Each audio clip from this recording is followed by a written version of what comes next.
இந்தியர்கள்ல நிறைய பேருக்கு இந்த ஆசை இருக்கும். அமெரிக்கால போய் செட்டில் ஆகணும் அப்படின்னு சொல்லிட்டு. இப்போ இந்த ஆசையெல்லாம் ட்ரம்ப் ஒரே நாள்ல முடிச்சுட்டாரு அப்படின்னு தான் சொல்லணும்.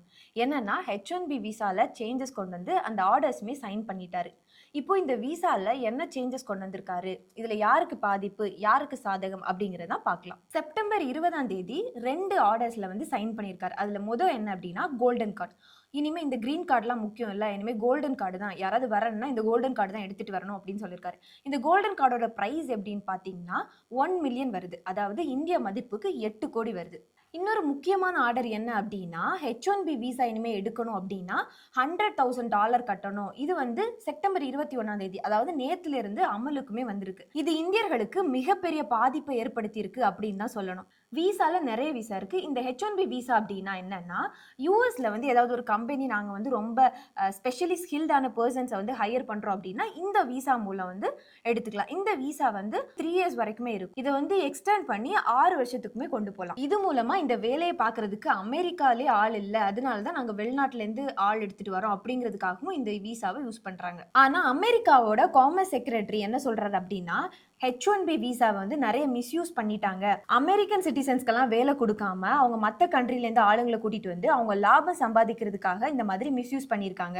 இனிமே ட்ரம்ப் நிர்வாகத்தில் இந்த மாதிரி நடக்காது. யாரா இருந்தாலும் $100,000 கட்டி தான் கூட்டிட்டு வரணும். இது மூலமா இனிமே அமெரிக்கால கூட்டிட்டு வந்து அவங்களுக்கு ட்ரெயின் பண்ணி வேலை கொடுக்கறது இந்த மாதிரியான வேலையெல்லாம் நடக்காது. இனிமேல ரொம்ப ஹைலி ஸ்கில்ட் பர்சன்ஸ் தான் இது மூலமா கூட்டிட்டு வர முடியும். ஏன்னா விசாக்கே வந்து $100,000 கொடுக்கணும், அதுக்கப்புறம் அவங்களுக்கு சேலரி கொடுக்கணும். அதனால இந்த ஜூனியர் மிட் லெவல் ஆளுங்களுக்கு கம்பெனி வந்து அஃபோர்ட் பண்ண முடியாது.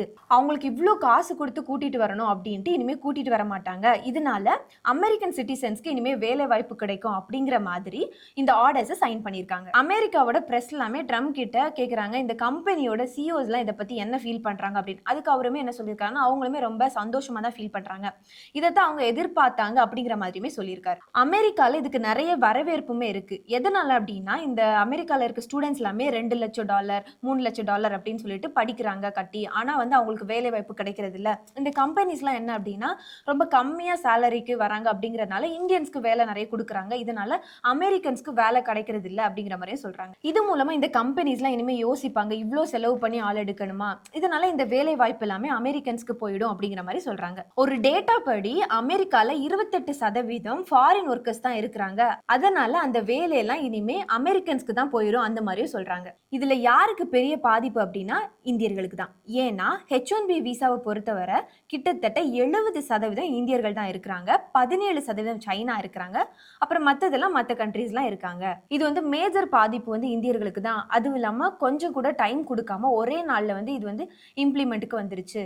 இது இல்லாம நிறைய பேர் ஊருக்கு போனவங்களை எல்லாருமே உடனே வந்துருங்க அப்படின்னு கம்பெனில இருந்து சொல்லியிருக்காங்க. அது மட்டும் இல்லாம ஊருக்கு போறதுக்காக ஏர்போர்ட் வந்தவங்க எல்லாருமே இந்த ஆர்டர் பார்த்ததுமே உடனே ரிட்டர்ன் ஆயிருக்காங்க. இந்திய தரப்புல வந்து இதற்கு கண்டனமும் தெரிவிச்சிருக்காங்க. ஏன்னா குடும்பங்கள்லாம் பாதிக்கப்படும் அப்படின்ட்டு. இப்போ இந்த H1B விசால சேஞ்சஸ் கொண்டு வந்ததை பத்தி நீங்க என்ன நினைக்கிறீங்க? இந்தியர்கள் எல்லாம் இதனால பாதிக்கப்படுறாங்களா, இல்ல இந்தியர்கள் எல்லாம் திரும்ப வந்து இந்தியாவை பெருசாக்கணும் அப்படின்னு நீங்க நினைக்கிறீங்களா?